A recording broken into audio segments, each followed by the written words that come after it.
Last year, artist Amy Sherald was commissioned by Vanity Fair to paint Breonna Taylor just months after she was killed by police. Now imagine her giving away her work to the public rather than selling it to a private collector. Sherald shot to fame in 2018 with her portrait of the First Lady Michelle Obama, which is about to hit the road on tour. And her portrait of Breonna is on display in Taylor's hometown of Louisville, Kentucky right now. And Amy Sherald is joining me to talk about it from her studio in New Jersey. Welcome to the program, Amy Sherald. What an amazing thing. I mean, this portrait, you have decided not to sell off to the highest bidder like you could have done. It's an amazing thing, but to give it to the public commons, if you like, to make a public statement with it. Tell me why that was important to you. It was important to me because, it was just something I knew I had to do. When I was asked to make this portrait for the cover of Vanity Fair, I had a long conversation with Ta-Nehisi Coates about it, and I decided it was the right thing to do. And after the cover was revealed, it was sitting in my studio, and I was thinking about Louisville and all the unrest that had happened there because of Breonna Taylor. And I felt like it could be a balm in Gilead and a way for people to process through art what was happening in the community and maybe find some solace. I want to ask you about the actual painting itself because, and I'm going to, play a little bit in a moment from Ta-Nehisi because I talked to him about this when it was on Vanity Fair's cover last September. But you obviously had communication with Breonna's mother, with her family. You chose to do the colors, the dress, the ring. Tell me how you brought her alive and how you got to know her, because obviously it's the first time you've painted somebody who was no longer alive. Right. The first thing I did was reach out to her mother, and I asked her to send me some photographs that really represented Breonna's personality. And one thing that she said was that Breonna loved to get dressed up. And so I know as a woman, as a young woman, if I was going to be on the cover of Vanity Fair, I would want to feel beautiful. So the first thing I did was reach out to her mother. I then found a young lady who I'd used for a painting before to pose for me because she was the same height and the same stature as Breonna. And then I reached out to a Black female designer in Atlanta, Georgia by the name of Jasmine Elder, and started a conversation with her about some of the dresses that I was thinking about.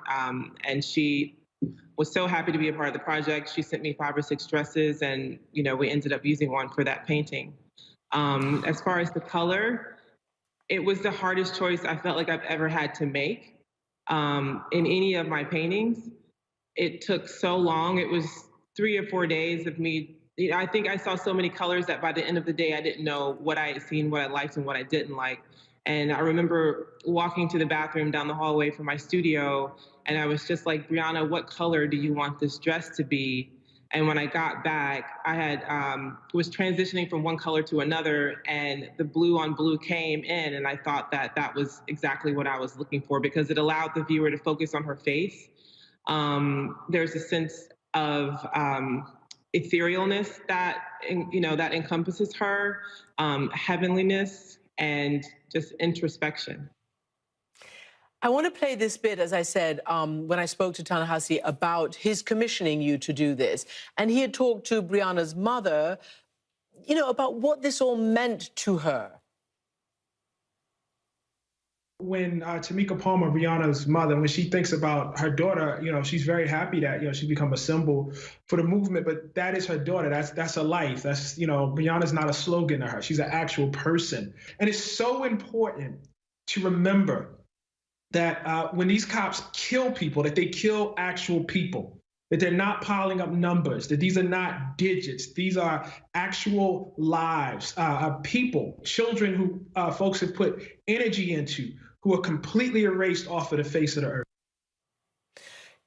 He puts it so correctly and dramatically, obviously. And I was struck also by the fact that you put the ring on her finger because she hadn't yet received it. Yes. As soon as Ta-Nehisi and Latoya Ruby Fraser, we were on a Skype, just kind of going over the work that she had done in Louisville with the family and the photographs. And when I found out that it was a love story, it really felt like something that had to be included in into this painting. So I asked Latoya to send me an image of that engagement ring that Breonna did not know that she was going to get. And I reached out to Tamika Palmer, and she asked Kenny if he was okay with it, and he was absolutely ecstatic about it being included. It just brings another level of meaning to the story. It really does. And another bigger level of meaning why you've done this. You know, I read that you weren't able to join the Black Lives Matter protests, that this is part of your protest, if you like, but also part of your commitment to social justice. And the funds, whatever funds accrue, are going to support social justice education.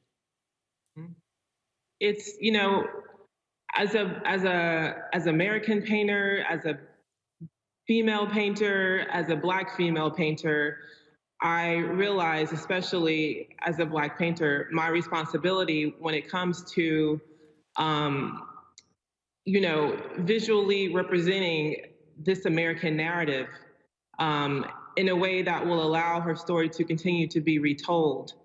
And so that's why it was really important for me to make sure that I found the right stewards for this work. And of course, it had to be in Louisville. Of course, Beat Museum had to be have some ownership over this painting and it be a part of her community and where her mother resides. But I also felt that it was also appropriate for it to be within an institution in DC, in line of sight of the White House and the National Museum of African American History and Culture. I felt like was the perfect home for it because this is a huge moment and she's become symbolic of this moment.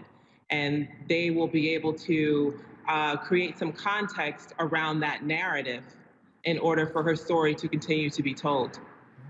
I wonder, Amy, whether you've heard any reaction from people who've seen it, whether it has, had the important impact on people who see it in her hometown. And also because, of course, you shot to fame with your portrait of First Lady Michelle Obama, which is also going on the road. So you're big into, I don't know, is it a teachable moment or what? It's moving this history throughout the country and not just keeping it on the walls of a museum. Yes, it's true. I'm not a commissioned artist, but when I'm offered the opportunity to become a part of and create legacy through painting, I think it's something that's really important to do. It is really remarkable. Amy Sherald, thank you so much indeed for joining us. And of course, Amy Sherald is having her first solo West Coast exhibition in Los Angeles right now.